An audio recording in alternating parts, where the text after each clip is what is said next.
الصوت دوت مكتوب ليا ولا انا ممكن اغيره؟ هو في واقع الامر ده حقيقي ان انتوا كل واحد عنده شخصيه صوتيه، بدليل ان صوتنا مختلف عن بعض، عشان كده بنعرف بعض من صوتنا.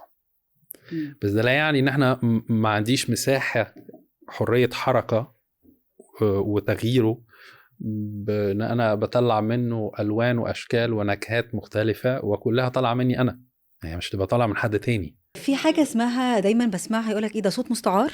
ان انت، مش عارفة دي طب انا حاجة استعرته من مين؟ ما هو طالع مني انا. صح. يعني ده اشكرك.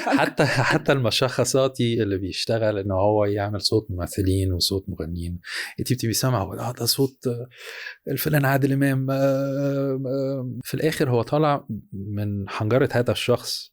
مهما عمل هو عمره ما هيبقى زيهم. صح. ودايما هتسمعي فرق. ففكره ان انا بمثل حد تاني او بستعير صوت او بفيك، ده مش حقيقي.